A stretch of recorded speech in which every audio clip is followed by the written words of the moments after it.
everybody, Dan GnarlyChicken Garage. Thought I should do an oil change today on my 21 650 Can-Am Outlander Max XT. Take this tire off first, give me a little more room to work in here, and then I'm just gonna peel this inner fender back. I'll show you. Should be able to get to the oil filter, which is right in behind there, and tucked in behind there, the faceplate of it. Some oil. Oh. Yeah. It's been a while, so Yeah. well, I haven't done it yet. It'd be a nice day to vote on it, wouldn't it?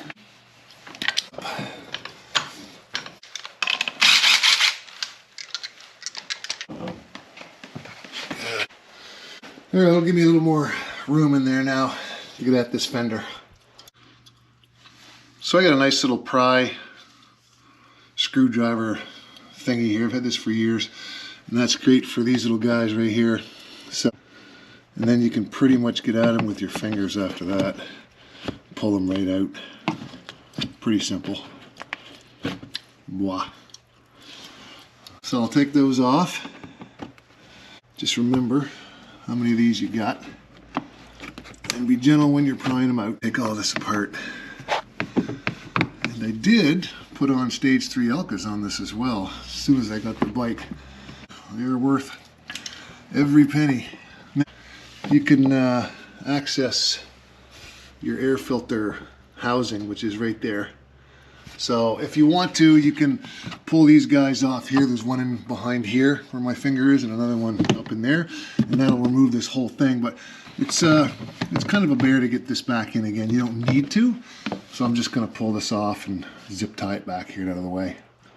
And then I can get in probably from this side, but I might just take this cover off here if I can remember what to do. I'll get the seat off just to see. You don't need to do this. Like I said, I'm curious. It'll give me a little more room in here to pull this this panel off. We'll have a closer look. So I took the seat off, took the back seat off, which is just a lever on the back of the seat. This guy right here, just pull him out. Undo the attachment for the heated rear seat warmers, hand warmers. Pop the seat off, pull this shroud right off the top here, just with this handle, just pops right out. And then you can pull 1, 2 right here, and a little screw right in here after you pop the front shroud off, which just pops right off with your hand from the front. Get at this little Phillips, and then you can just take that right off. This small panel does come off. I just didn't want to break any of the tabs. You got to pry it, looks like. It just looked to be way more easy to take the whole kit and caboodle off the side. So pretty simple. Now at least I can see what's going on in here, and I can get to both sides of that oil filter.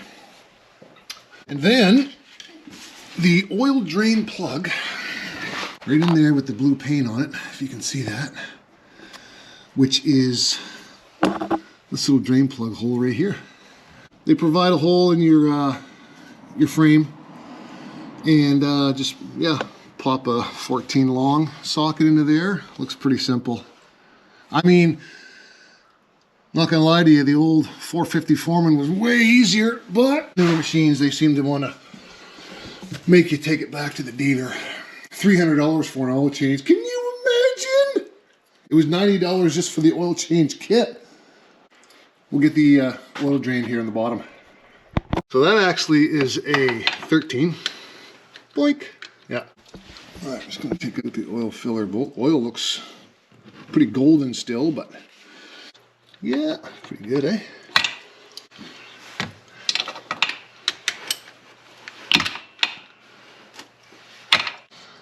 Just before I take this completely out, I'm just going to lower that bike a little bit so it's going to drain from that side. And hopefully don't crush the camera doing this. Yeah, that's not really doing much. All right. Hopefully this won't make too much of a mess.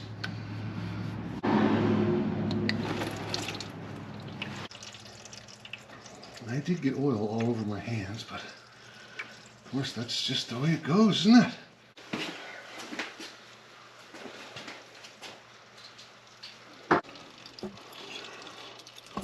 Take that down a little bit more.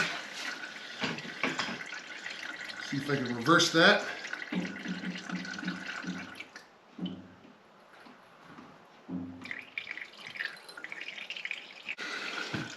Yeah, that helped a little. So it's coming back down through the main hole now again, so good. Now I'm gonna tip back this inner fender. Could, like I say, take them completely out, but I don't feel like fussing with those guys right now. Not a big deal, but this will work. That looks decent. Okay, so 8 mil. I'm just gonna crack these first. Cracked, cracked, and cracked. Now I'm gonna grab a rag, or a bunch of rags, stick them down in here, try to limit the mess best as I can.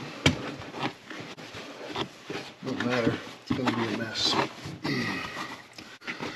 That's what I have brake clean for. Anyway, it'll help limit some of it. Get the filter ready, drive her in.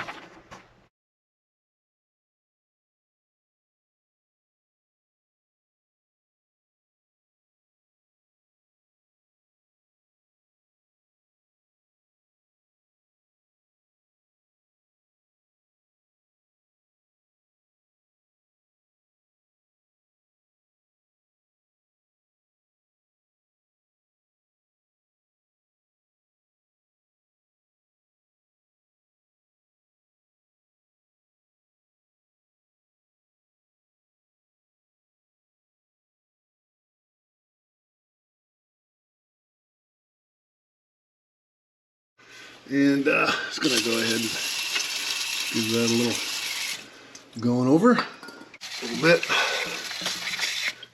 Help it along. Oh yeah. All right, I'm gonna plug this back up. So I'm using the same crush washer, and actually this had very little crap on the magnet. I mean, there was some on there, but not as much as I thought there was going to be. I thought there'd be more. So the crush washer's fine. I get to use that again.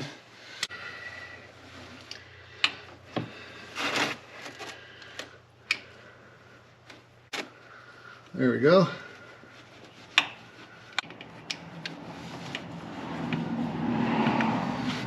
Now, don't go crazy. Give that a couple more sprays. She's ready to fill up. So 2.2 for these with a filter change. That's what you're looking at. So I'm gonna go ahead and fill this up and button this all back together again. And that'll be it. Time for the plow after that. Anyway, guys, thanks for watching. If you have any questions, give me a holler. This is my first attempt at this, so I'm sure there's easier methods. So if you've got any, feel free to drop a comment below and talk to you later.